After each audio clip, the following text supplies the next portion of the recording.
तो my dear student, आज हम लोग शुरू करने वाले हैं एटम, जो कि एकदम लास्ट पार्ट जो है सेकेंड ईयर फिजिक्स का, मॉडर्न फिजिक्स, उसी का पार्ट है एटम। तो एटम कहाँ पे स्टडी किया जाता है? इसको बोलते हैं एटॉमिक फिजिक्स। कहाँ पे दोस्त? Atomic physics. तो ऑलरेडी मैं मेरा बैकग्राउंड वीडियो में ये बताया था कि एटॉमिक फिजिक्स जो है वो कवर अप किया जाएगा पहले एटॉमिक स्ट्रक्चर से, उसके बाद एटम्स फैमिली से, और लास्ट में क्या दोस्त? बोर्स थ्योरी से। क्या? बोर्स थ्योरी से। मैं for the time being atomic structure को स्टॉप कर रहा हूं और शुरू कर रहा हूं एटम्स फैमिली से, क्योंकि जब हम लोग स्ट्रक्चर में जाएंगे और बात करेंगे इलेक्ट्रॉन, प्रोटॉन, न्यूट्रॉन का, इसका मतलब ये एटॉम का फैमिली में जो इलेक्ट्रॉन, न्यूट्रॉन और प्रोटॉन है उसके बारे में जानना बहुत जरूरी है। तो चलिए शुरू करते हैं एटम्स फैमिली। एटम्स फैमिली में जाने से पहले, क्योंकि ये नाम हमारे सामने आया एटम, तो इसको हम लोग डिफाइन कैसे करेंगे? डेफिनेशन यही है, लिख लेना वही वीडियो से देख के। Atom is the smallest particle of any element which can be further subdivided into electron, proton and neutron। मतलब एटम कोई भी एलिमेंट, कोई भी चीज, कोई भी मटेरियल का स्मॉलेस्ट पार्टिकल है, लेकिन उसको फर्दर सबडिवाइड हम लोग कैसे कर सकते हैं? इलेक्ट्रॉन, प्रोटॉन और न्यूट्रॉन से। मतलब इलेक्ट्रॉन, प्रोटॉन और न्यूट्रॉन से डिवाइड कर सकते हैं। वो सब अंदर, उसका अंदर रहेगा एटम के अंदर। उसके अलावा भी क्वार्ट्ज वगैरह अभी तक जो नया नया आया है, जिसका पता ही जस्ट चला, लेकिन उसके बारे में इतना ज्यादा इंफॉर्मेशन नहीं है, या फिर हमारा सिलेबस में उसको स्टडी करने का जरूरत नहीं।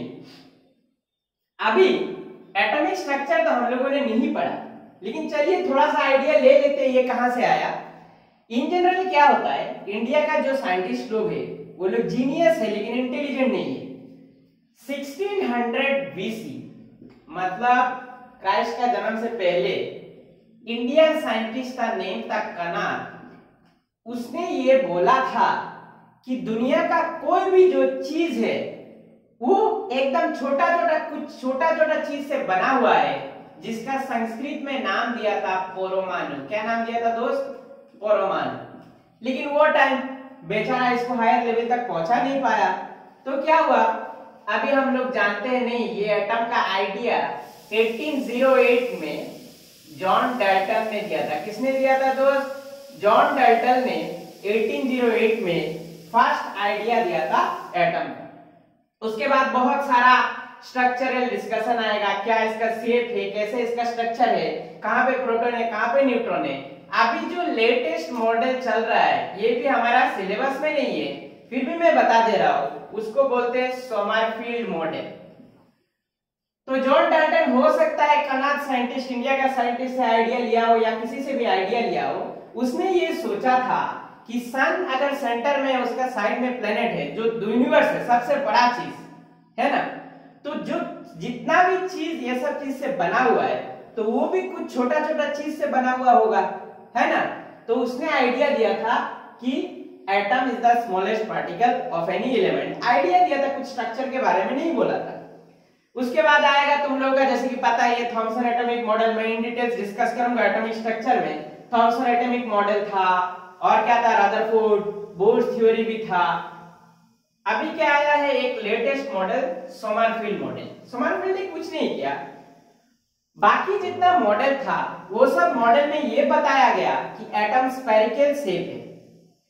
सोमरफील्ड ने ये बोला, अगर यूनिवर्स का शेप इलिप्टिकल हो, मतलब एक फोकस में सन रहे और बाकी ऑर्बिट में इलेक्ट्रॉन के हिसाब से कंसीडर करेंगे तो वो प्लेनेट वगैरह घूम रहा है, तो इसका मतलब एटम का भी न्यूक्लियस जो है वो सेंटर में रहेगा, जहां पे प्रोटॉन और न्यूट्रॉन रहेगा, और इलेक्ट्रॉन सर्कुलर पाथ में ना घूम के इलिप्टिकल पाथ में मूव करेगा। बस यही लेटेस्ट मॉडल है सोमरफील्ड मॉडल का। ये भी हमारा सिलेबस में नहीं है, मैं for the time being just बताया। तो स्ट्रक्चर के बारे में मैं इन डिटेल्स डिस्कस करूंगा जब चैप्टर में जाऊंगा। जस्ट ये बैकग्राउंड मैंने दिया कि कहां से क्या हुआ।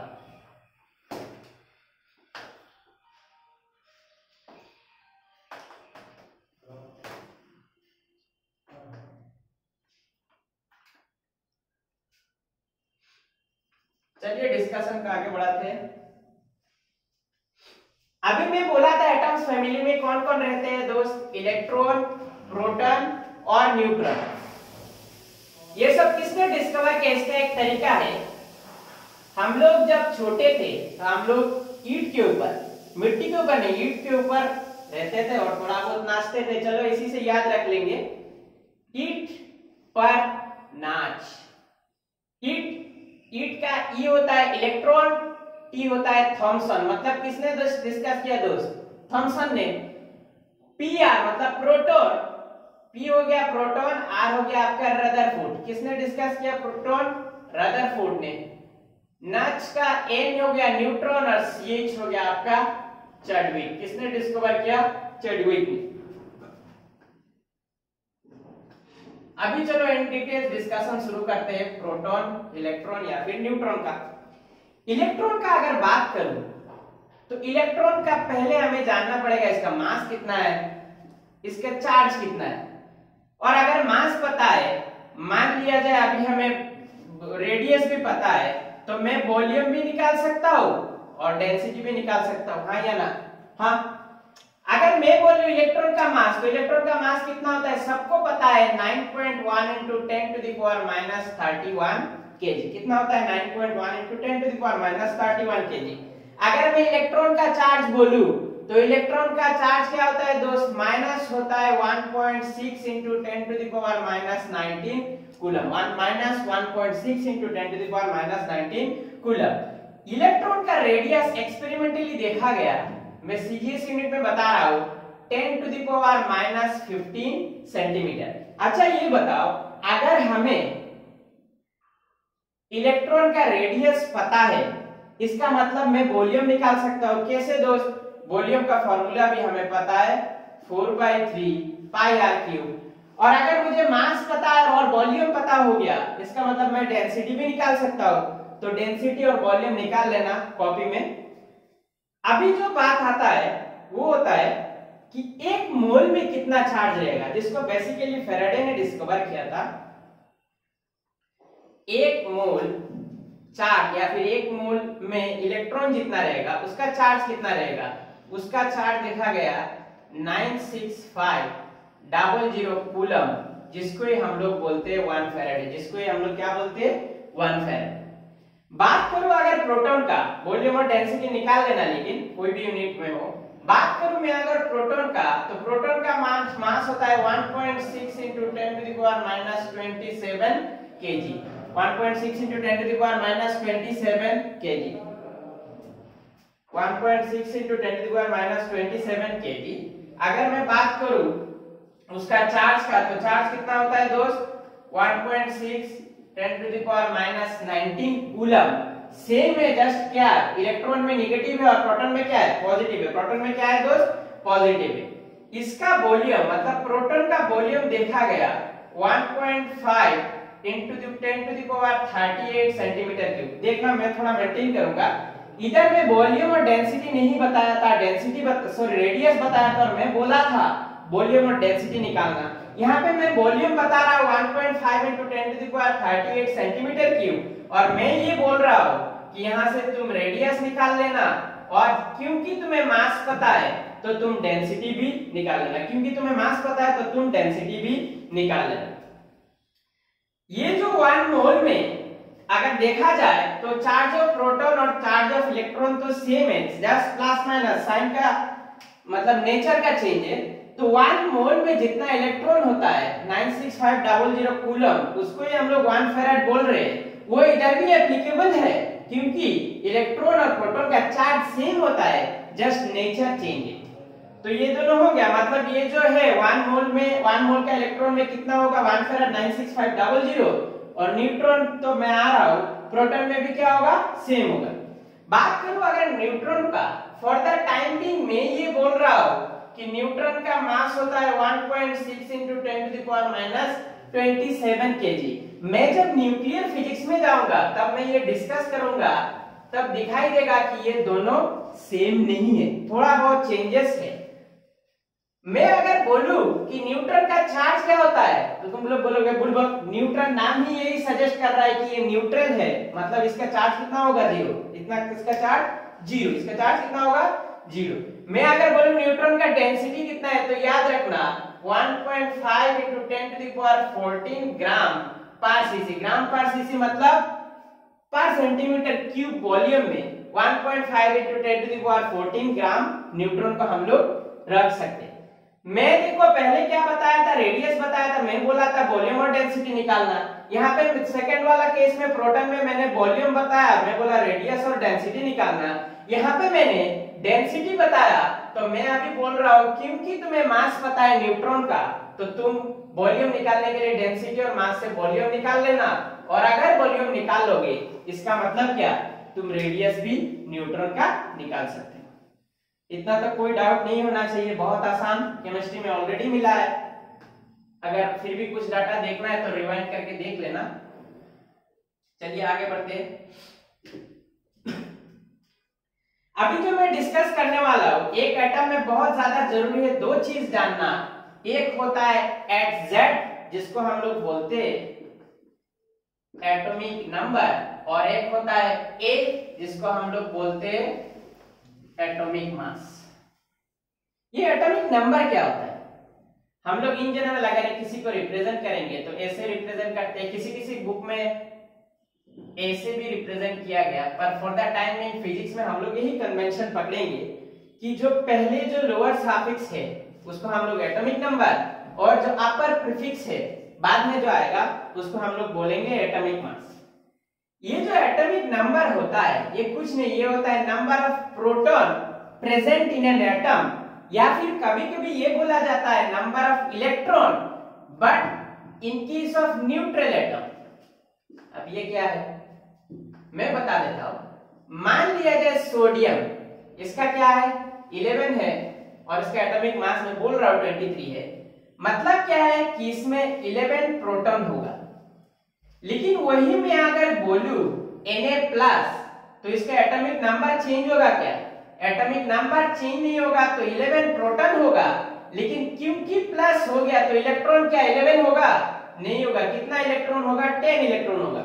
लेकिन पहले हम लोग अगर जब देख रहे थे एक न्यूट्रल एटम जहां पे कोई चार्ज नहीं था, वहां पे क्या था 11 प्रोटॉन था, और साथ में क्या था दोस्त 11 इलेक्ट्रॉन भी था। मतलब अगर मैं न्यूट्रल एटम पकड़ूं तो मैं बोल सकता हूं आइदर नंबर ऑफ इलेक्ट्रॉन और number of proton, either number of electron और नंबर ऑफ प्रोटॉन। लेकिन अगर उसमें चार्ज है तो ये जरूरी नहीं है कि इलेक्ट्रॉन इक्वल होगा, प्रोटॉन तो रहेगा सेम, लेकिन नंबर ऑफ इलेक्ट्रॉन क्या हो जाएगा? अगर माइनस चार्ज रहा तो बढ़ जाएगा, अगर प्लस चार्ज रहा तो घट जाएगा। एटॉमिक मास क्या होता है? तो फिर एटॉमिक मास कुछ नहीं होता है, एटॉमिक मास होता है सेंटर मास। हम लोग कहां पे कंसीडर करते हैं? सेंटर पे। मतलब नंबर ऑफ प्रोटॉन प्लस क्या number of neutron, number of proton plus number of neutron. मान लिया जाए ये सोडियम का केस में यहाँ पे हमारे पास एटॉमिक मास कितना है 23, और एटम प्रोटॉन कितना है 11। मैं अगर बोलूं न्यूट्रॉन निकाल लो तो न्यूट्रॉन क्या हो जाएगा दोस्त? 23 - 11 मतलब कितना आ रहा है 12। नंबर ऑफ न्यूट्रॉन कितना आ रहा है 12। नंबर ऑफ न्यूट्रॉन कितना आ रहा है 12। तो ये हो गया आपका एटॉमिक नंबर और एटॉमिक मास। उसी का बेसिस में एटम का स्पीशीज का कुछ टाइप आता है, चलिए डिस्कस कर लेते हैं। बहुत सारा कुछ कुछ चीज तो मिला ही होगा केमिस्ट्री में, फिर भी मैं एक बार रिवाइंड कर बता देता हूं रिकॉल करके, उसके बाद कुछ नया टर्म्स भी बताएंगे। एक होता है आइसोटोप्स, एक होता है आइसोबार्स, एक होता है आइसोटोन्स। ये तीनों तो कॉमन है, ये ऑलरेडी डिस्कस कर चुके हैं केमिस्ट्री में, फिर भी मैं बता रहा हूं। अगर 2 एटम ऐसा रहा जिनका एटॉमिक नंबर सेम हो लेकिन एटॉमिक मास अलग हो, टोप्स आया हुआ एक वर्ड से जिसका मीनिंग होता है नंबर। आइसो मतलब याद रखना सेम, है ना, सेम नंबर। मान लिया जाए कार्बन, हमें सबको पता है कि ये जो कार्बन है इसका एटॉमिक नंबर कितना होता है 6, लेकिन इसका एटॉमिक मास 12 भी हो सकता है, 13 भी हो सकता है, 14 भी हो सकता है। मतलब different mass number but same atomic number. ये जो स्पीशीज होगा उसको हम लोग बोलते हैं आइसोटोप्स। मान लिया जाए हाइड्रोजन, अभी बोलोगे इधर सीसी दिए सर, इधर डीटी, मैं बता रहा हूं क्यों। हाइड्रोजन में 3 स्पीड में मिलता है। अगर इसका एटॉमिक मास भी एटॉमिक नंबर की तरह 1 रहा तो ये तो हो गया हाइड्रोजन। अगर उसका एटॉमिक मास 2 हो गया, उसको बोलते हैं ड्यूटेरियम। ड्यूटेरियम नाम ही बोल रहा है 2। और अगर 3 होता है तो उसको बोलते हैं ट्रिटियम। उसको क्या बोलते हैं दोस्त? ट्रिटियम। अभी जो बात आया वो होता है बार्स। बार्स याद रख लेना मास से। मतलब क्या होगा, पहले का केस में था एटॉमिक नंबर से, और आपका केस में क्या होगा? एटॉमिक मास से। अगर मैं कंसीडर करूं कार्बन, या फिर मान लिया जाए कैल्शियम और मान लिया जाए आर्गन, तो कैल्शियम का एटॉमिक नंबर कितना होता है? 20, और आर्गन थर्ड नोबल गैस जिसका एटॉमिक नंबर होगा 18। कैल्शियम का अगर मास देखा जाए तो वो होता है 40, और आर्गन का होता है कितना दोस्त? 40। एक आर्गन मिलता है 40 और कैल्शियम का भी 40 के आसपास एक टाइप का मिलता है। दिखाई क्या दे रहा है कि यहाँ पर एटॉमिक मास सेम है। क्या सेम है दोस्त? एटॉमिक मास सेम है, लेकिन एटॉमिक नंबर अलग है। इन स्पीशीज को बोला जाता है आइसोबार्स। इन स्पीशीज को क्या बोला जाता है? आइसोबार्स। आइसोटोन्स, ये बता रहा है आइसो तो सेम है, टोन्स आया न्यूट्रॉन से। मतलब क्या होगा दोस्त? Same number of neutron. मतलब सेम नंबर ऑफ न्यूट्रॉन, मतलब 2 एटम या फिर जितना भी एटम हो उनके बीच में, या फिर उनका में कॉमन कैरेक्टरिस्टिक्स रहे कि एटॉमिक न्यूक्लियर जो न्यूट्रॉन का नंबर है वो सेम है, तो उसको बोलते हैं आइसोटोन्स। मैं अगर कंसीडर किया जर्मेनियम, और एक मान लो मैंने कंसीडर किया आर्सेनिक। क्या कंसीडर किया? एक आर्सेनिक और एक क्या लिया? जर्मेनियम। जर्मेनियम का एटॉमिक नंबर होता है 32 और एटॉमिक मास होता है 76। वही आर्सेनिक का क्या होता है रे? 33 और 77। मैं अगर बोलूं कि जर्मेनियम में न्यूट्रॉन कितना है, तो मुझे पहले ही पता था atomic mass is equal to क्या होता है? Proton plus neutron. तो न्यूट्रॉन कितना हो जाएगा? Atomic mass minus proton. मतलब मैं अगर 76 माइनस 32 करूं तो कितना आ रहा है रे दोस्त? 4। 7 से 3 जाने से कितना आ रहा है? 4। 44। मतलब 44 न्यूट्रॉन जर्मेनियम में। वही अगर आर्सेनिक का बात करूं तो सेम तरीके से अगर जाने से प्रोटॉन प्लस न्यूट्रॉन, न्यूट्रॉन कितना हो जाएगा? A minus P. 77 से अगर मैं 33 माइनस करूं तब भी क्या नजर आ रहा है कि नंबर ऑफ न्यूट्रॉन कितना है? 44। नंबर ऑफ न्यूट्रॉन कितना है? 44। तो कोई भी 2 एटम या फिर क्लस्टर, बहुत सारा एटम, जिनमें अगर नंबर ऑफ न्यूट्रॉन सेम रहे तो उसी को बोला जाता है आइसोटोन स्पीशीज। क्या बोला जाता है दोस्त? Isotone species. और एक मैं बता देता हूं, वो भी मिला होगा केमिस्ट्री में, हो सकता है एटॉमिक स्ट्रक्चर में नहीं मिला होगा, दूसरा कुछ चैप्टर में केमिकल बॉन्डिंग वगैरह में मिला होगा। उसको हम लोग बोलते हैं आइसो इलेक्ट्रॉनिक्स। क्या बोलते हैं दोस्त?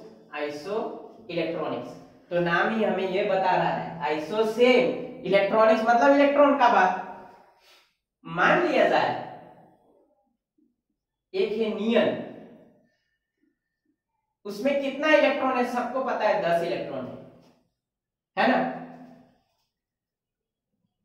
नियन का आगे वाला क्या होता है दोस्त? फ्लोरीन। उसको मैं अगर माइनस चार्ज दे दिया तो उसमें भी कितना इलेक्ट्रॉन आएगा?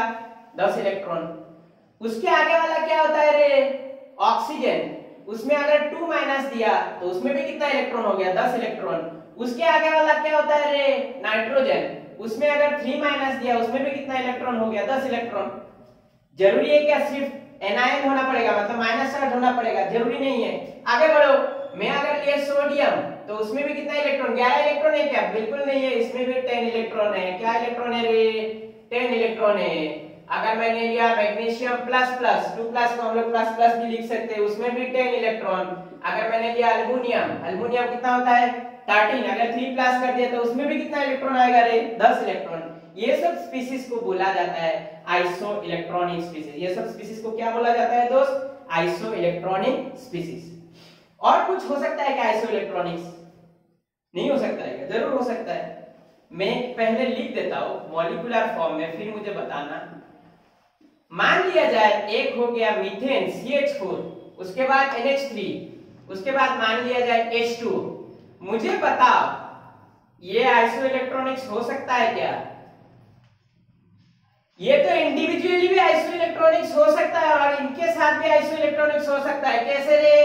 एक carbon 6 electron, 4 hydrogen, 4 into 1 4 electron, तो 6 + 4 कितना आ रहा है रे?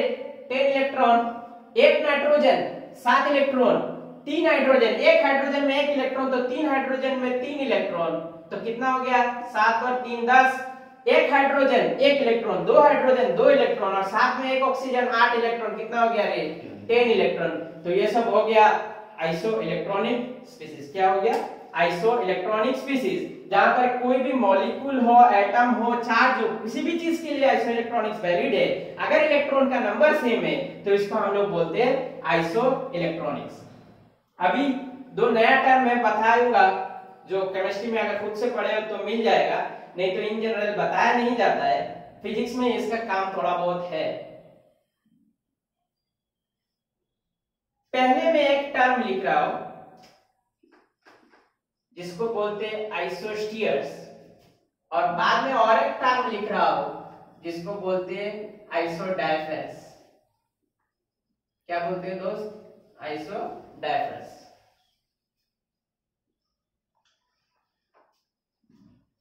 मैं बात अगर करूं आइसोस्टीयर्स का, तो भी ये भी एक आइसो इलेक्ट्रॉनिक्स है। तो बोलोगे अगर आइसो इलेक्ट्रॉनिक्स है तो नया नाम देने का जरूरत क्या है? लेकिन इसमें और एक चीज जुड़ेगा, सेम नंबर ऑफ इलेक्ट्रॉन तो है ही, साथ में ऐड होगा plus same number of atom. मतलब मैं जो पहले बोला था CH4 और NH3, उसमें इलेक्ट्रॉन का नंबर तो सेम था लेकिन एटम का नंबर सेम नहीं था। यहाँ पर 4 और 1 5 एटम था, 4 हाइड्रोजन 1 कार्बन 5 एटम। NH3 में 3 हाइड्रोजन 1 नाइट्रोजन, तो कितना हो गया? 4 एटम हो गया। इलेक्ट्रॉन का नंबर सेम था लेकिन एटम का नंबर सेम नहीं था, एटम का नंबर सेम नहीं था। मान लिया जाए मैंने एक एग्जांपल लिया कार्बन मोनोऑक्साइड और नाइट्रोजन मॉलिक्यूल। अगर अच्छे से देखोगे तो कार्बन मोनोऑक्साइड मतलब 6 और 8 कितना हो रहा है रे दोस्त? 14 इलेक्ट्रॉन, और एक नाइट्रोजन में 7 इलेक्ट्रॉन है तो 2 नाइट्रोजन में भी कितना होगा दोस्त? 14 इलेक्ट्रॉन। अगर एटम का नंबर देखोगे कार्बन 1 ऑक्सीजन 1, कितना हो गया रे? 2। नाइट्रोजन में देखोगे 1 नाइट्रोजन और 1 नाइट्रोजन, कितना एटम? 2। अगर एटम का नंबर भी सेम रहे और इलेक्ट्रॉन का नंबर भी सेम रहे तो उसको हम लोग आइसो इलेक्ट्रॉनिक्स तो बोल सकते हैं, नो डाउट, लेकिन प्रॉपरली अगर बोलेंगे तो उसको हम लोग बोलते हैं आइसोस्टीयर्स। उसको हम लोग क्या बोलते हैं दोस्त? आइसोस्टीयर्स। और एक एग्जांपल ले लिया जाए, मान लिया जाए CO2 और अब ले लिया जाए मान लो N2, CO2 और N2, एक ऑक्सीजन 8, 2 ऑक्सीजन 16 और एक कार्बन, तो कितना हो रहा है रे? 22। 2 नाइट्रोजन 14 और एक ऑक्सीजन 8, 14 + 8 फिर भी कितना आ रहा है? 22 इलेक्ट्रॉन, 22 इलेक्ट्रॉन। गौर करेंगे तो एक कार्बन और 2 ऑक्सीजन, कितना एटम? 3। 2 नाइट्रोजन 1 ऑक्सीजन, कितना एटम? 3। ये सब स्पीशीज को बोला जाता है आइसोस्टीयर्स। ये सब स्पीशीज को क्या बोला जाता है? आइसोस्टीयर्स। और एक कॉन्सेप्ट है आइसोडायफेरस। ये आइसोडायफेरस क्या होता है? कोई भी दो एटम या बहुत सारा एटम, उनका अगर न्यूट्रॉन माइनस प्रोटॉन करेंगे, मतलब नंबर ऑफ प्रोटॉन जितना है वो नंबर ऑफ न्यूट्रॉन से माइनस करेंगे, अगर सेम आता है तो उसको हम लोग बोलते हैं आइसोडायफेरस। उसको हम लोग क्या बोलते हैं रे दोस्त? आइसोडायफेरस। आइसोडायफेरस क्या है? मैं फिर से रिपीट कर देता हूं।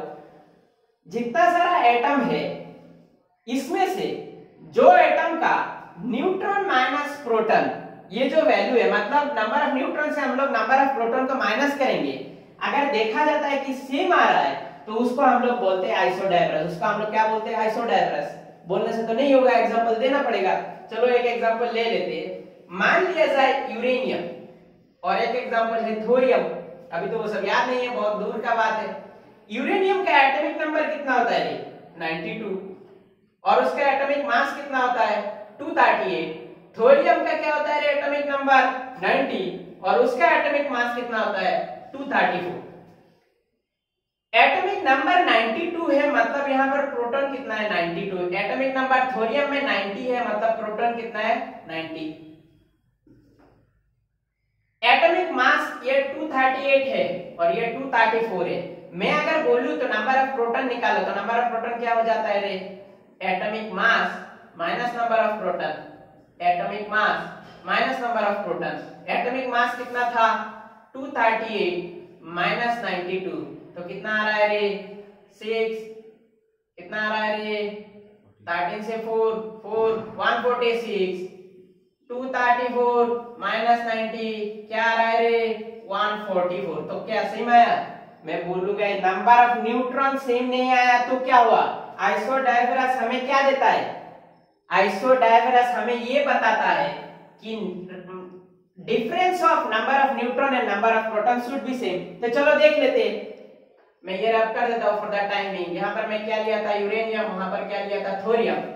तो नंबर ऑफ न्यूट्रॉन अगर मैं यूरेनियम का बात करूं तो कितना आया था 146, और नंबर ऑफ प्रोटॉन कितना था रे 92, कितना आ रहा है रे 4, 14 से 9 गया तो कितना आ रहा है 6 माइनस 2 46 और 8, तो कितना आ रहा है 54, है ना। उधर अगर थोरियम का बात करेंगे तो 144 माइनस कितना आ रहा था नंबर ऑफ प्रोटॉन 90, तो कितना आ रहा था 54। अच्छे से अगर गौर करोगे तो difference of number of neutron and number of proton in case of uranium and thorium is 54. That means they are isodiaphrous species. That means they are isodiaphrous species. हो गया ये, चलो रफ करते हैं। और एक कॉन्सेप्ट है जिसमें लगता है कि फिजिक्स है, उसको बोलते हैं मिरर न्यूक्लियर। उसको क्या बोलते हैं? Mirror nuclear. अच्छा, फॉर द टाइम बिंग और दो चीज मैं नाम बता के रख रहा हूं जो मैं न्यूक्लियर फिजिक्स में बताऊंगा। एक होता है न्यूक्लियर आइसोमर और एक होता है आइसोमर न्यूक्लियर।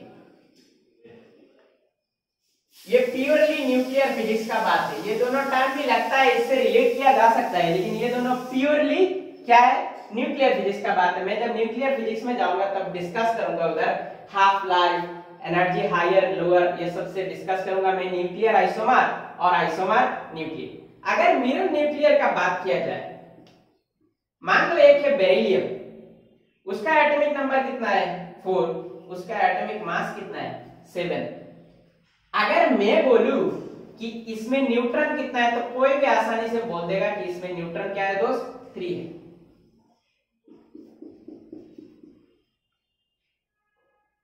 मैंने एक मिरर लिया जिसका बैक साइड मैंने सिल्वर इंक, मतलब इसका इमेज इधर कैसे फॉर्म होता है। मान लो लिथियम, एटॉमिक नंबर तो सबको पता है कि इसका 3 है, लेकिन इसका एक आइसोटोप है, या फिर बेरिलियम का एक आइसोटोप है जिसका 7 है। तो लिथियम का भी 7 एटॉमिक मास वाला मैंने एटम लिया। अगर अभी मैं इसको बोलूं या तुम लोगों को बोलूं ये लिथियम में न्यूट्रॉन कितना है, तो प्रोटॉन अगर 3 है, ये क्या है दोस्त न्यूट्रॉन, याद रखना ये क्या है न्यूट्रॉन।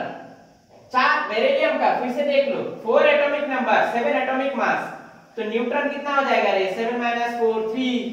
अगर लिथियम में जाएंगे उसका एटॉमिक नंबर कितना है 3, एटॉमिक मास 4 वाला मैंने लिया। अगर मैं बोलूं तो इधर कितना आता है रे, तो क्या बोलोगे तुम लोग कि नंबर ऑफ न्यूट्रॉन कितना होगा दोस्त 4। तो ये देखो 3। मिरर के सामने जब हम लोग रहते, प्लेन मिरर के सामने या फिर कोई भी मिरर, तो जो पास वाला ऑब्जेक्ट है वो इमीडिएट दिखाई देगा, जो दूर वाला ऑब्जेक्ट है वो बहुत बाद में दिखाई देगा, है ना, पीछे दिखाई देगा। मतलब ये जो ऑब्जेक्ट डिस्टेंस जितना है, मान लो 3 एक ऑब्जेक्ट है तो उसका इमेज डिस्टेंस भी सेम होना पड़ेगा। तो इधर देखो एकदम मिरर का सामने 3 है, तो मिरर का पीछे भी क्या हो रहा है दोस्त 3 पहले आ रहा है ना। और ये देखो मिरर से दूर क्या है 4 है, तो इधर भी देखो मिरर से दूर क्या जा रहा है 4 जा रहा है ना। 4 जा रहा है कि नहीं जा रहा है, जा रहा है। तो ये अगर मिरर फॉर्मेशन से हम लोग बता सकते हैं 2 एटम को, जहां पर नंबर ऑफ न्यूट्रॉन निकाल के हम लोग दिखा सकते हैं कि एक मिरर होगा। इधर भी देखो 7, उस साइड में भी 7, इसका बात ही तो नहीं आता है, क्योंकि हम लोग क्या डिस्कस कर रहे हैं मिरर न्यूक्लियस का। तो मिरर न्यूक्लियस का तो हम लोग एकदम नीचे वाला देखेंगे तो 7 7 हो गया। उसी हिसाब से मैंने बेरिलियम का निकाला 3 न्यूट्रॉन और लिथियम का कितना हो गया 4 न्यूट्रॉन। इधर जो एटॉमिक नंबर था 4, लिथियम का उस साइड में चला गया दूर, है ना, ये भी दूर था तो दूर चला गया। बेरिलियम का जो न्यूट्रॉन नंबर था 3, वो लिथियम का एटॉमिक नंबर हो गया, या फिर हम लोग दिखा पा रहे हैं कि एटॉमिक नंबर है, क्या हो गया पास पास। इसको हम लोग बोलते हैं मिरर न्यूक्लियर, इसको हम लोग क्या बोलते हैं मिरर न्यूक्लियर। नेक्स्ट क्लास में मैं एटॉमिक स्ट्रक्चर स्टार्ट करूंगा और ये जो दो टॉपिक है न्यूक्लियर आइसोमर और आइसोमर न्यूक्लियर, वो मैं न्यूक्लियर फिजिक्स में बताऊंगा।